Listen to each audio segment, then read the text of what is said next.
Is the bloodline reuniting? Is IShowSpeed gonna have a WrestleMania match? We're going to talk about it all in today's video, and our first subject that we're going to talk about is going to be, is the bloodline reuniting? We've seen a lot of kind of bloodline talk. We've seen people get compared to Roman Reigns, such as Solo Sikoa and Jey Uso, and every time they did kind of mention that, they always get pissed off and things of that nature. CM Punk obviously been calling out all of Roman's family, so that's kind of a thing that's making all of them potentially unite.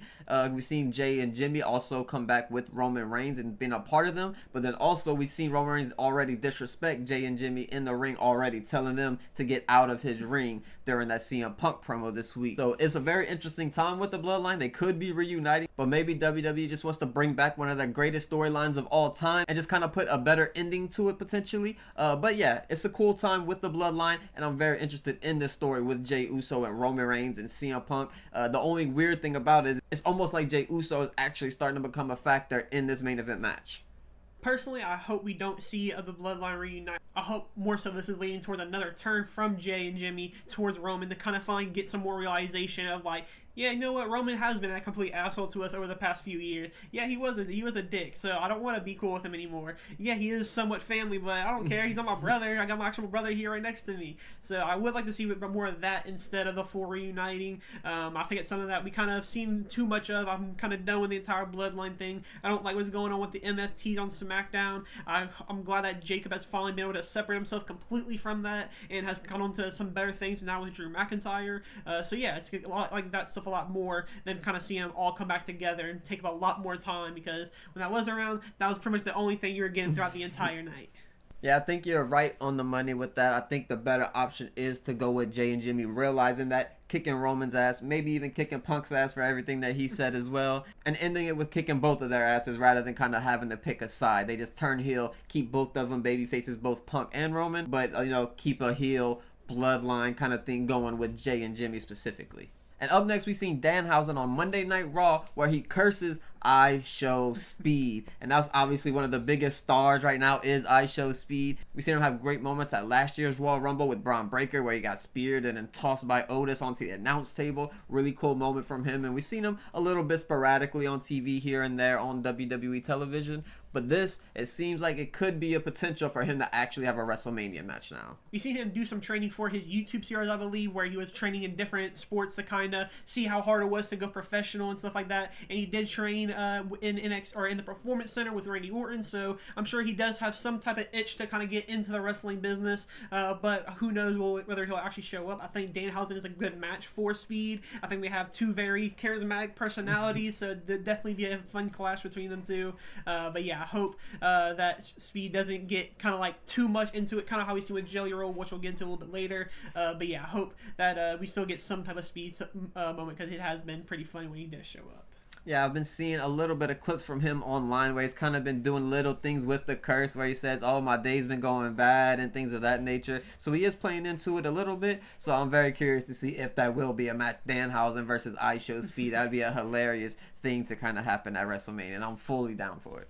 And up next, we seen Finn Balor cost Dominic Mysterio his IC title rematch versus Penta. He was just about to hit the frog splash to get the win when we seen Finn Balor's music hit, and that basically led to a roll up from Penta to get the big win. So definitely leading into a more babyface Finn Balor, making Dominic more of the heel again, because it seems like he kind of cooled off with some heel heat recently.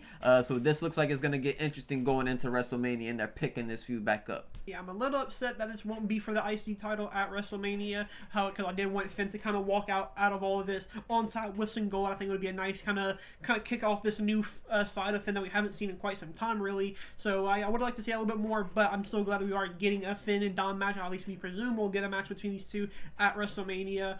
Who knows what we'll get out of a Finn Balor? Will we see the Demon come out for this match? Hopefully not. I think Dominic Mysterio calls to bring out the Demon. But yeah, it should be pretty fun. And yeah, I'm glad that Finn's kind of getting some real momentum now. Hopefully this leads to a big 2026 for him after the years of he's finally get that big push. And then going back around to Bloodline talk, we had Roman Reigns attacking CM Punk as part of their Monday Night Raw promo this week as well. So that was a very interesting promo between the two. It's kind of, I feel like this week it was a little bit weak between the two. It wasn't the best one.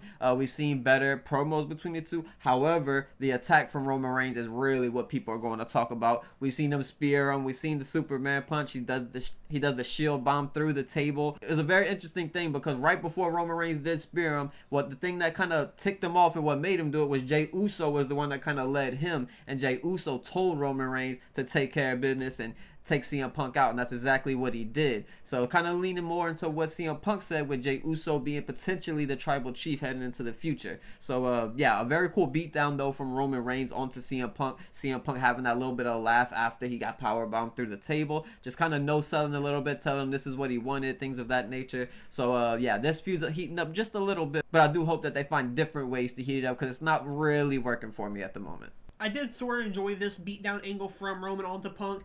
The one thing that I kind of think did take my attention away from everything, though, was that the CM Punk kind of laughing it off, and kind of at the end of the night, you kind of see him laughing it off after being powerbombed, and he's saying, you know, I don't need backup, I'm by myself. And he kind of repeats that a few times, so it kind of makes, I think, a few people online started the conversation of, will we see CM Punk get some reinforcement to kind of help him out right now? Obviously, him calling out all the Samoans is only going to lead to some attacks from everybody, and yeah, it's already starting with the Usos. Who knows if Jake will get involved, if Solo gets involved. So yeah, I'm interested to see if Punk will get some reinforcements, but I hope he doesn't, because I don't know who I would like to see kind of align themselves officially with CM Punk. Yeah, I think for me, the biggest negative of this Roman and Punk thing right now is kind of the involvement with Jey Uso. And it's not honestly a negative thing with Jey Uso, is that Jey Uso is honestly one of the more interesting parts of this whole feud, and he's not even in the WrestleMania match. But yeah, this is probably the most interested I've been in Jey Uso for a very long time. I'm just curious where his character is going to go from here. And going into some Friday night Smackdown talk, we seen Danhausen curse Kit Wilson right before he loses to Jelly Roll in the ring. So that was a very cool and funny match. I did really enjoy that. I know a lot of people didn't really enjoy it online. It was one of the worst rated Smackdowns on Cage Match, whatever it was, but I don't really care. I really enjoyed the Jelly Roll segment. He showed that he has kind of been training and improving a little bit in ring. He showed some unique offense that you don't really see. I think if this leads to a WrestleMania moment, I think this will be an interesting one at the very least. I don't mind them kind of building up this Jelly Roll match at WrestleMania, because we all know it's going to happen at this point, but it is just the fact that we are getting a little bit too much, in my opinion, of Jelly Roll on weekly TV. I know, I guess we're kind of trying to build him as a casual of the roster nowadays, but yeah, I don't mind this kind of combination. It's people that I think is fun. The only thing I would say is I wish it was used for better talent, I guess. Obviously Kit Wilson, somebody I don't mind getting a lot of TV time, because he's somebody who I think has a very good character right now and can definitely have a good push and have some type of big accomplishment this year, but I think there's some other guys who I'd like to see get a bit more time and kind of, you know, use it instead of Jelly Roll, but I get why we're doing it. Yeah, it was definitely kind of a weird thing, considering Friday Night Smackdown we had about 5 segments from Jelly Roll, so we did take up a lot of time. But, you know, he is a big star, all that type of stuff. I don't really care about that. I personally like Jelly Roll, but, you know, it is kind of a little bit overwhelming at times, I will say. So hopefully they can settle it down. I know they're trying to build storylines and things of that nature, but there is going to be one more time where we're going to talk about Jelly Roll later on in this video. And one of the biggest reasons that this is one of the most downvoted Smackdowns of all time on Cage Match is because of Sami Zayn winning the U.S. Championship from Carmelo Hayes, and then pretty much immediately getting a match announced at WrestleMania with Trick Williams, kind of leaving out Carmelo Hayes from that WrestleMania match. So it's a very interesting moment, because he was kind of putting on the best matches of SmackDown. He was pretty much the reason why people were watching SmackDown, at least people like myself, and he had the most enjoyable, some of the best matches on SmackDown this entire year, over and over again. So it would be a shame for him to miss that WrestleMania match. I hope that doesn't happen, but I guess we'll see where he goes leading into WrestleMania.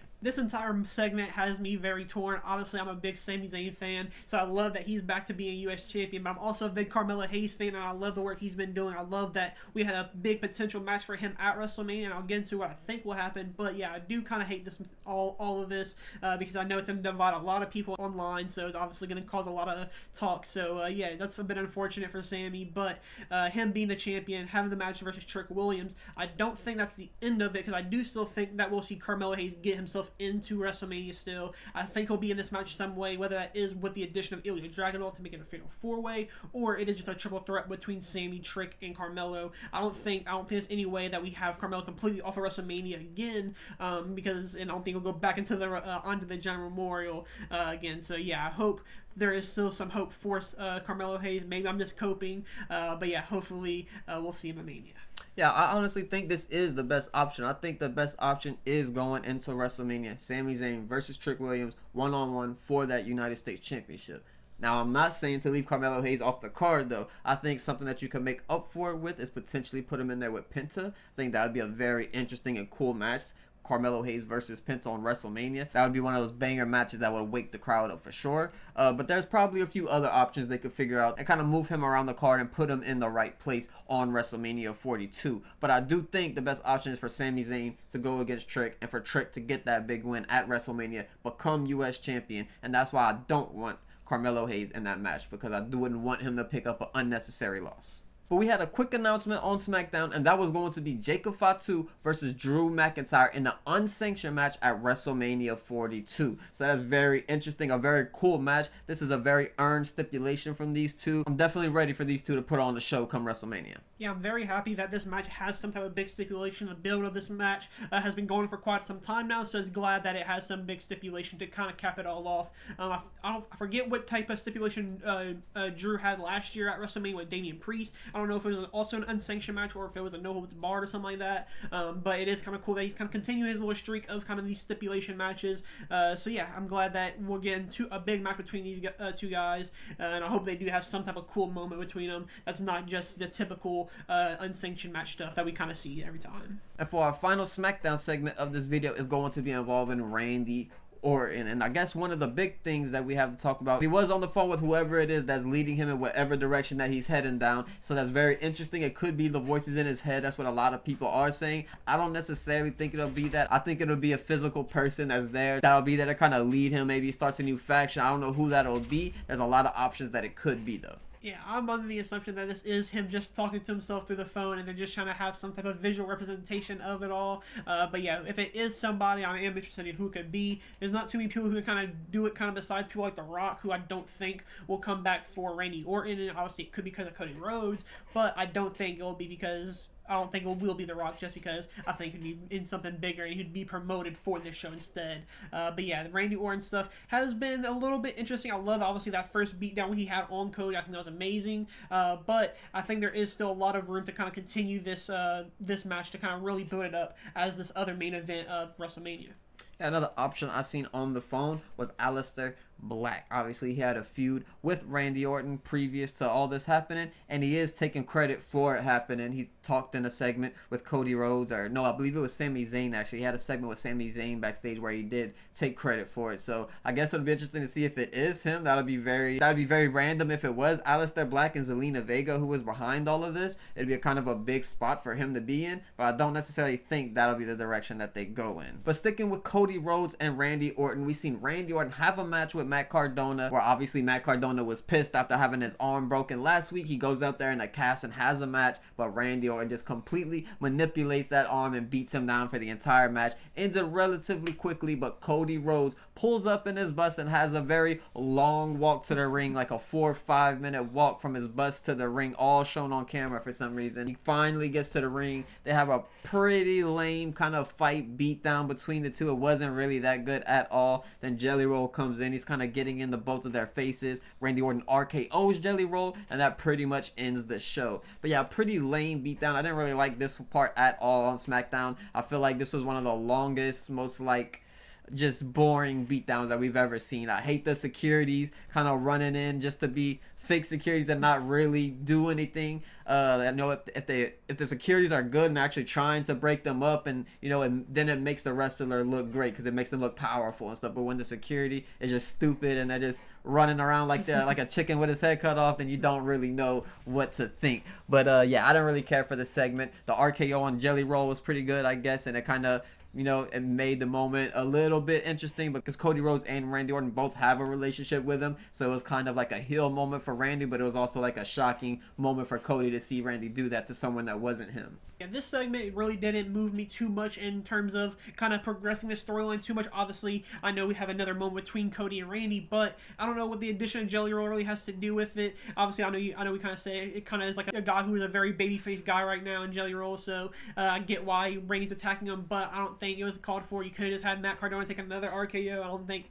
makes too much of a difference, but yeah, I think there is still a lot more you can do with this feud. I don't think it's the end of kind of like I think we still have one more big moment between these two before that WrestleMania match. But yeah, hopefully things do start picking up, because I do think this feud could be one of the best on the night. And to end this video off, we have some positive news coming from TNA Sacrifice, and that is TNA signs Ricky Sosa. Obviously, he was a very exciting talent who's came up recently online. He's a very popular person online, and yeah, people has been talking about him quite a bit recently, and they made that big signing. And so yeah, this is exactly what TNA needs to be doing, signing people like this that are actually good, actually exciting, and not just former WWE and NXT people. Yeah, I'm very glad that they did sign somebody like a Ricky Sosa, who does have some type of already online kind of reputation right now, but I also wish it doesn't take somebody to have a big clip on Twitter or something like that to kind of get you signed. I hope it just takes in-ring skill that you kind of scouting on the indies right now as to see who are the next top people to sign. But yeah, I am very glad for Ricky Sosa. I'm glad that he is going to be somebody who can definitely fit in that X division really well. I'm hoping they're going to do a lot of stuff